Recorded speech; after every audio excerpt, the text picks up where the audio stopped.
Bom dia, irmãos e irmãs em Cristo. Vamos ter uma palavra de oração, irmãos, antes de lermos a Escritura.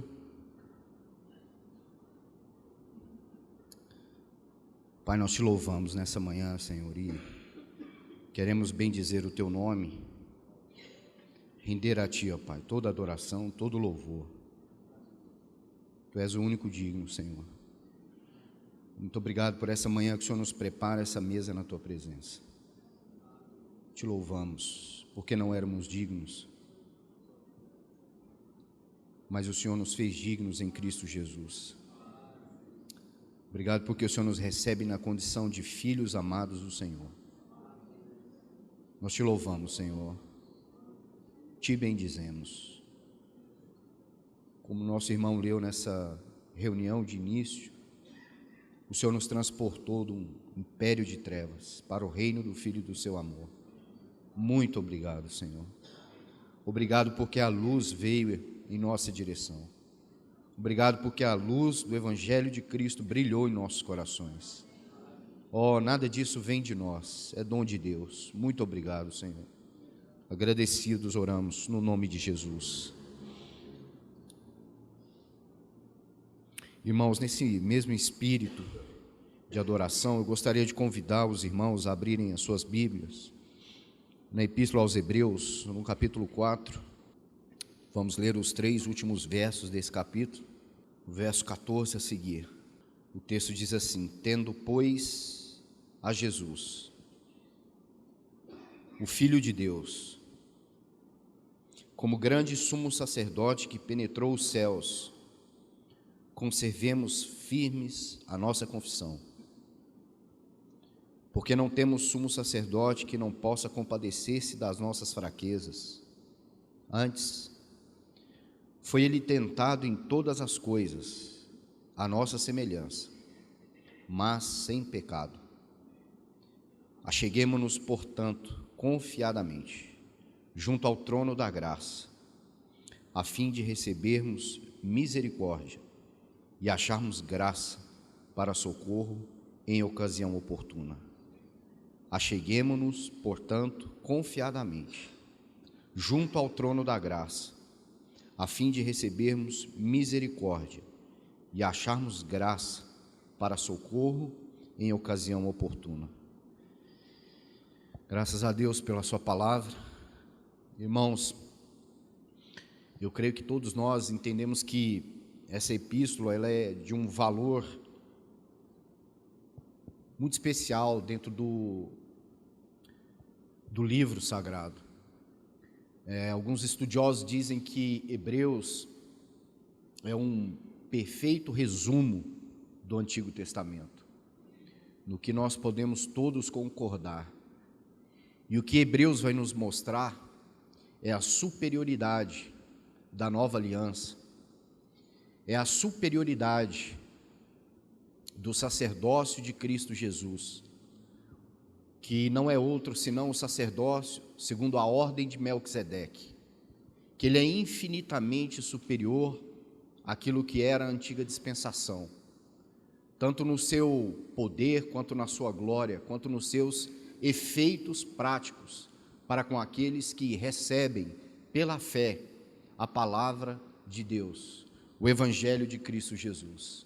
Essa sessão que nós lemos começa com a expressão tendo. Essa expressão aponta para nós uma possessão de algo que nós não tínhamos, mediante a graça de um favor. Tendo fala para nós que nós possuímos algo que antes não possuímos, mas que nos foi dado gratuitamente.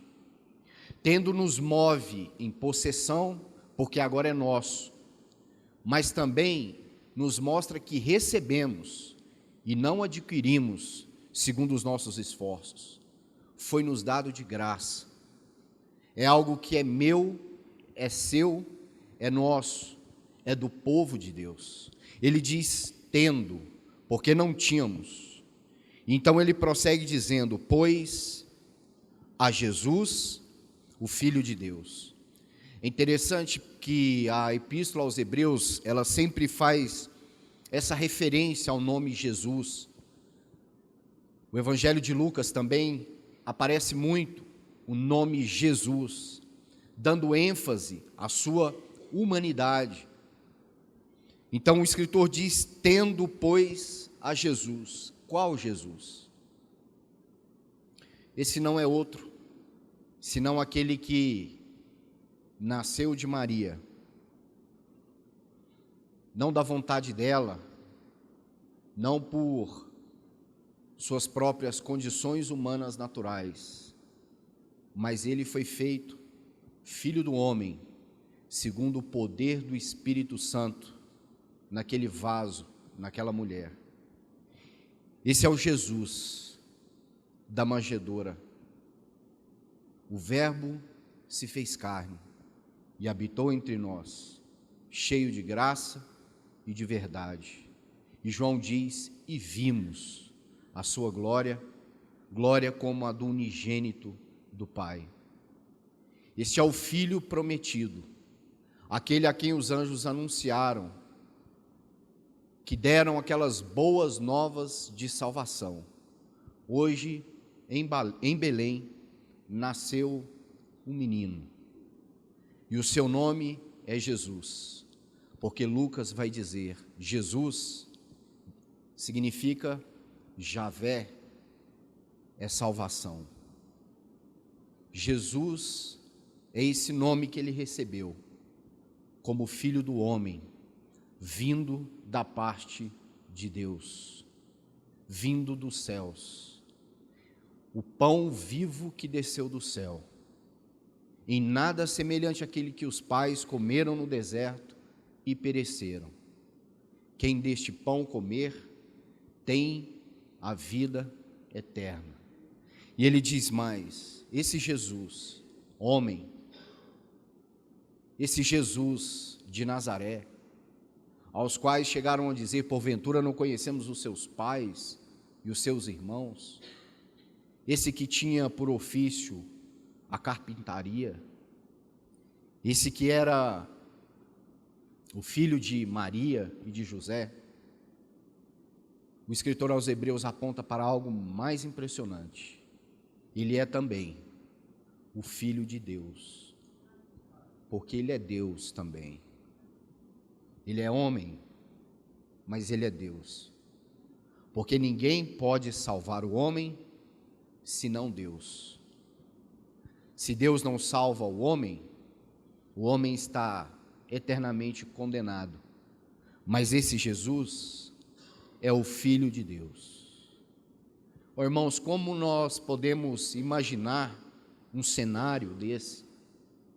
Porque esse que foi designado Jesus é aquele pelo qual tudo foi criado para a sua glória, para o seu louvor. A Escritura diz que nada do que foi criado sem ele teria sido criado. Que todas as coisas nesse universo são sustentadas pelo poder da sua palavra. E sem ele, nada do que foi feito se teria sido feito. Ele é o Senhor de todas as coisas, eternamente. Quanto ao Filho de Deus, aqui no capítulo 7, dessa mesma epístola, 7, verso 3, quanto ao Filho de Deus, ele é sem pai, sem mãe, sem genealogia, que não teve princípio de dias, nem fim de existência. Entretanto, foi feito semelhante ao Filho de Deus, permanece sacerdote perpetuamente. Como Filho de Deus, ele não tem pai, ele não tem mãe, ele não tem início e ele não tem fim. Ele é o Filho de Deus, eterno, com Deus, sendo Deus, para sempre Deus. Ele é o Filho de Deus. O escritor aos Hebreus o denomina assim: Jesus, o Filho de Deus, como grande sumo sacerdote. Agora ouça essa expressão: que penetrou os céus. Irmãos, nós conhecemos e sabemos que o sumo sacerdote entrava no Santíssimo Lugar uma vez ao ano, para fazer expiação pelos seus e pelos pecados do povo. E nós sabemos como ele entrava. Penso eu que uma terrível incerteza se abatia sobre todos, porque ele era amarrado pela sua cintura, porque ele simplesmente podia padecer, morrer diante da glória de Deus. Então penso eu que era uma cena de muito estresse. Mas aqui diz que nós temos um sumo sacerdote que ofereceu um só sacrifício para sempre. Mas diz que ele não compareceu ao templo, a um tabernáculo, mas diz que ele penetrou os céus. Ele extravasou tudo que nós podemos compreender com a nossa mente. Ele entrou nos mais altos céus, na presença do seu Pai, nos altos céus, nos gloriosos céus, aonde só Deus habita. Ele penetrou com a sua oferta pela culpa e pelo pecado. Ele morreu, mas ao terceiro dia ele ressuscitou. E ele foi recebido na glória. E ele apresenta diante do Pai uma oferta pela culpa. Agora, irmãos, muito diferente daquela antiga oferta. Ele apresenta uma oferta que ela não só encobre pecados, de forma que ano após ano, aqueles homens apresentavam as suas ofertas para o sumo sacerdote, e ano após ano se fazia memória dos pecados. A oferta de Cristo, ela não só perdoa, mas como ela apaga os pecados. E nunca mais houve necessidade de que alguém comparecesse diante de Deus por causa dos nossos pecados, porque isso fez Cristo Jesus uma vez para sempre. Por isso o seu sacerdócio é segundo a ordem de Melquisedeque. Ele vive para sempre. E o verso 15 diz: não temos sumo sacerdote que não possa compadecer-se das nossas fraquezas. Porque ele não é um sumo sacerdote apenas, mas ele é um sumo sacerdote que se compadece das nossas fraquezas. Ele sabe muito bem que nós somos pó, frágeis, fracos. Ele sabe muito bem que o nosso amor é vacilante. Ele sabe muito bem que nós em nós mesmos nada podemos. Mas o escritor aos Hebreus diz que ele se compadece das nossas fraquezas. Sabe por quê? Ele vai explicar o porquê. Porque ele foi tentado em todas as coisas, a nossa semelhança. Mas com um detalhe: ele não pecou. Isaías vai dizer que na sua boca não se achou dolo. Ele foi espremido por todos os lados, tentado de todos os lados. Ó irmãos, quantas vezes ele foi tentado para que clamasse anjos que viessem em sua intervenção, para que o livrassem do pavor da morte, para que o livrassem da coroa de espinhos, dos cravos nos pés, nas suas mãos, para que o livrassem de ter o seu lado vazado. Mas para que se cumprisse a Escritura, ele foi levado como ovelha muda perante os seus tosqueadores, e ele não abriu a sua boca. Ele foi tentado em todas as coisas, como homem, a nossa semelhança, mas sem pecado. E ele, por ter sido santo e justo diante de Deus, na sua morte, ele vence o pecado. De que maneira? Se o pecado não o tocou, e a Bíblia diz que tudo aquilo que a morte retém, ela retém porque o salário do pecado é a morte. O Senhor entrou na morte, mas ele não ficou na morte. Ele saiu da morte, vencedor, porque nele não havia pecado. Ele era o santo Filho de Deus, tentado em todas as coisas, a nossa semelhança. Irmãos, como nós podemos nos sentir acolhidos? Porque às vezes pensamos num Deus distante, que faz juízo sobre nós, que não nos compreende, que talvez não entenda as nossas lutas, dores e sofrimentos. Não é isso que a Escritura nos diz. Ela nos diz que nós temos um sumo sacerdote que se compadece das nossas fraquezas. E o verso 16 há um convite extremamente especial.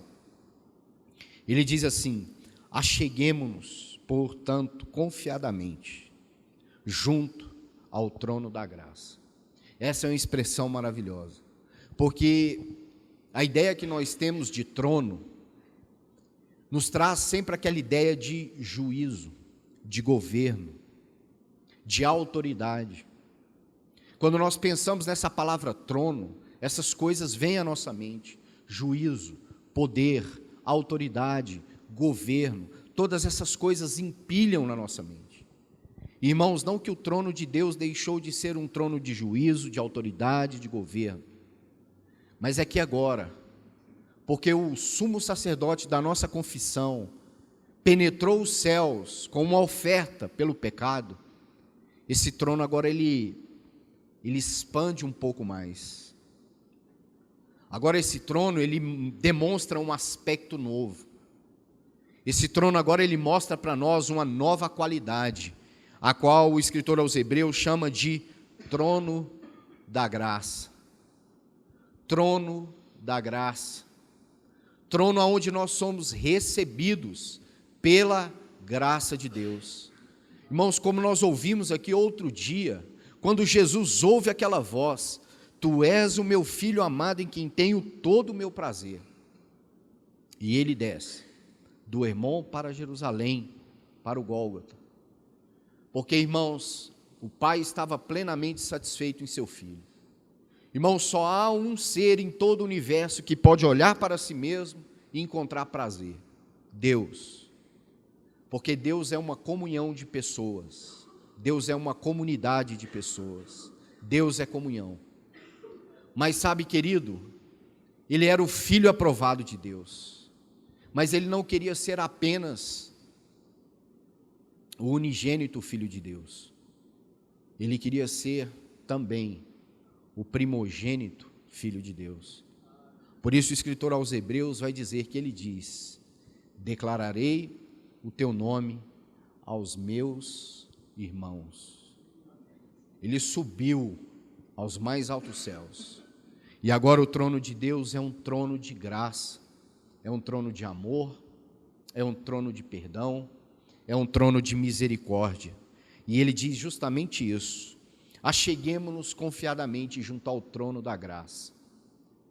Esse trono agora não nos causa pavor, no sentido de temermos sermos consumidos, mas ele diz assim: chegue para perto, com confiança, porque este agora também é o trono da graça, para que possamos receber misericórdia, receber a misericórdia daquele que teve misericórdia de nós, recebermos misericórdia daquele que é o sumo sacerdote da nossa confissão, mas que é esse que se compadece das nossas fraquezas, recebermos misericórdia e acharmos graça para socorro em ocasião oportuna. Irmãos, o contexto aqui, se você continuar lendo, vai nos falar sobre esse sacerdote segundo a ordem de Melquisedeque. E ele diz que esse sacerdote, segundo a ordem de Melquisedeque, depois que Abraão venceu aqueles 4 grandes reis, aquelas 4 grandes batalhas, diz que esse sacerdote saiu ao encontro de Abraão. Que maravilha!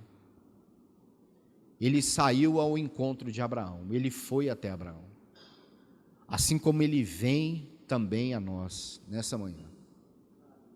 Irmão, não é nada que nós façamos, é tudo que ele faz.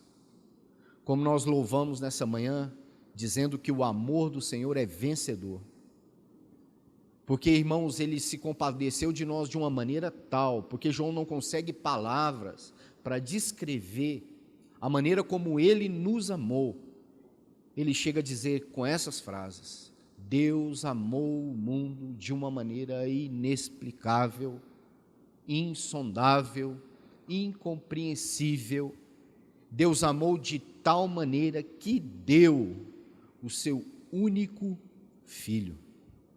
Ele nos deu o seu único filho.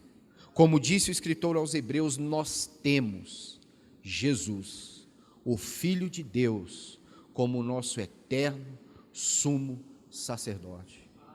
Queridos, sabe o que isso significa? Se nós olharmos para todos esses textos, é que ele está diante, e é isso que vai dizer o capítulo 7 desta epístola, que ele está diante de Deus, intercedendo por nós.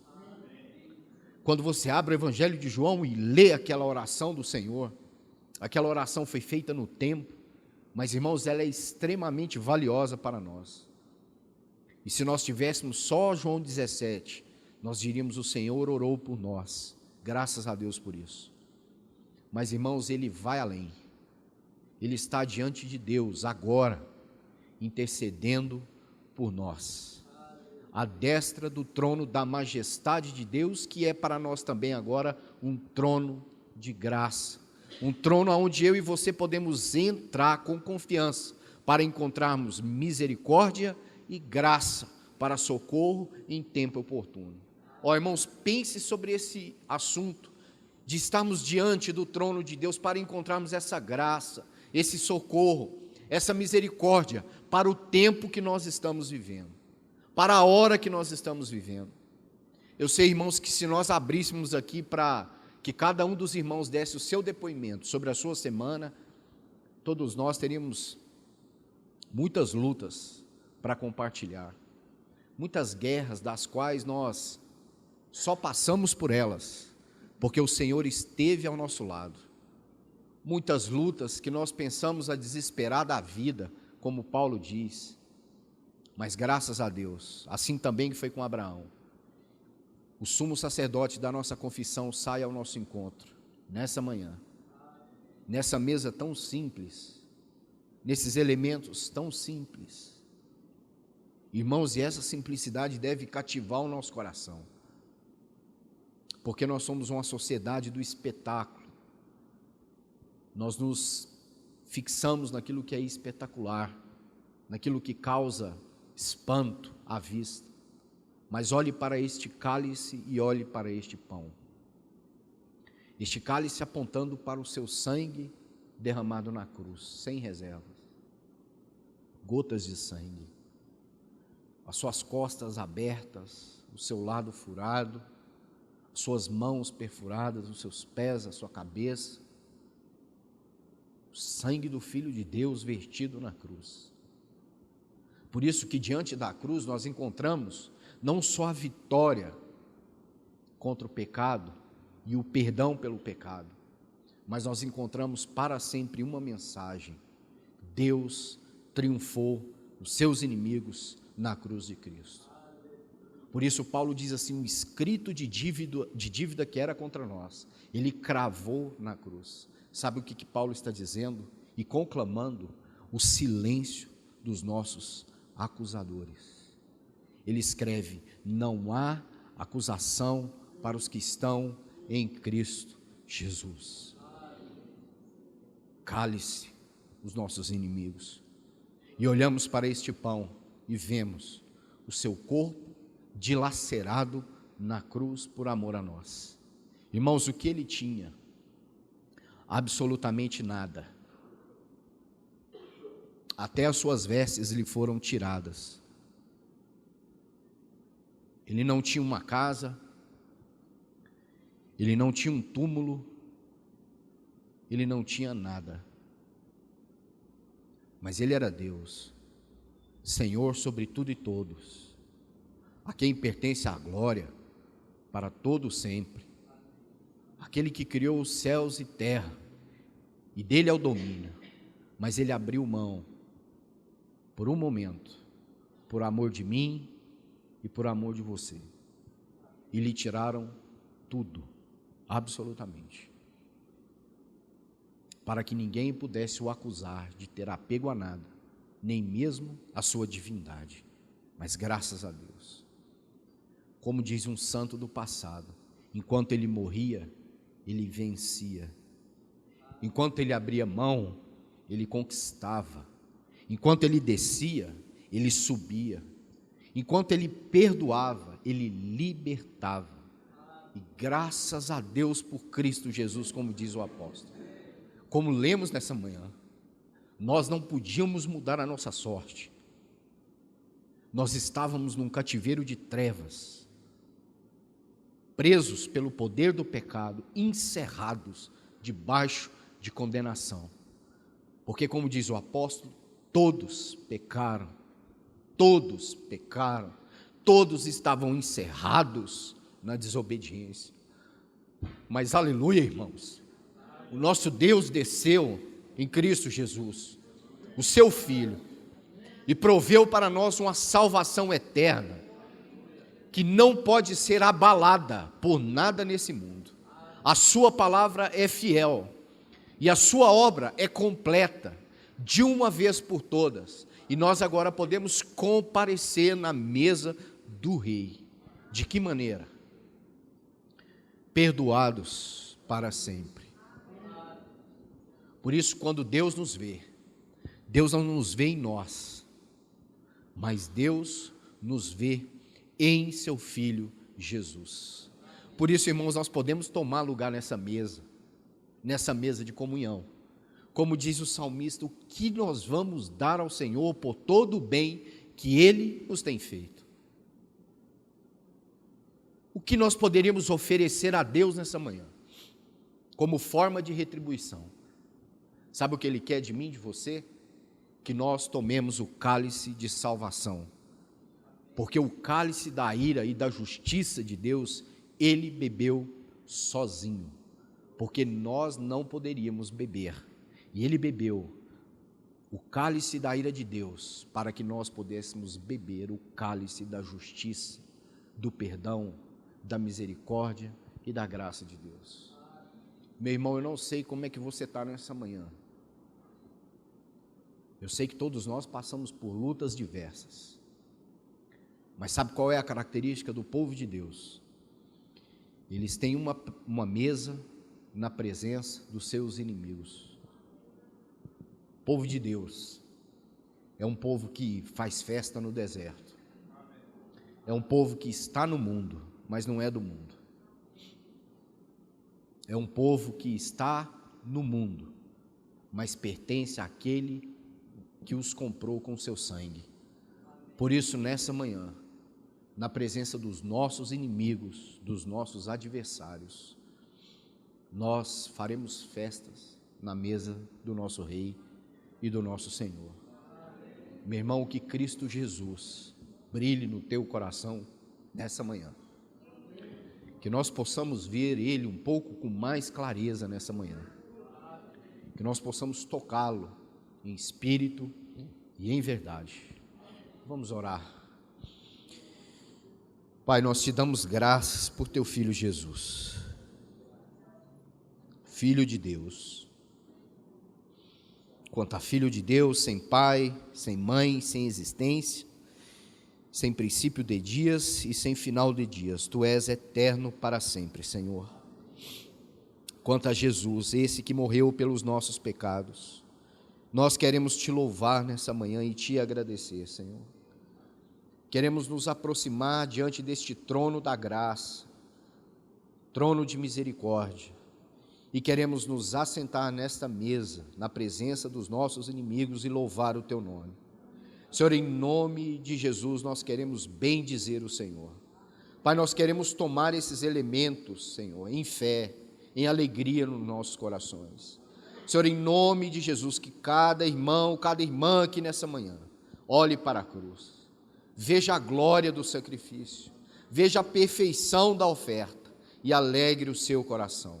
Senhor, em nome do Senhor nós pedimos, silencie as vozes dentro de nós, vozes de acusação, vozes de suspeita. Ó, que o sangue de Cristo Jesus nessa manhã seja fresco para nós, assim como João ali em Apocalipse olha e vê aquele cordeiro como tendo sido morto, porque este sangue fala eternamente da glória deste perdão.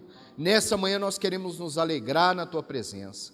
Senhor, nós queremos receber esses elementos com alegria, com fé, queremos participar na esperança também da glória vindoura. Ó Senhor, porque sabemos, sim sabemos, que o Senhor virá, o Senhor nos prometeu buscar, e o Senhor nos prometeu que haverá uma grande boda do Cordeiro com a sua noiva, eterna e para sempre nós te adoramos. Senhor, nós te pedimos nessa manhã, guarda-nos de nós, que nós possamos, ó Deus, participarmos dessa mesa, olhando para a glória desta obra na cruz do Calvário. Senhor, que ao recebermos esses elementos, recebamos com fé, com alegria, com louvor nos nossos lábios. Esse é o pedido nosso nessa manhã, Senhor. Nós oramos no nome de Jesus. Amém.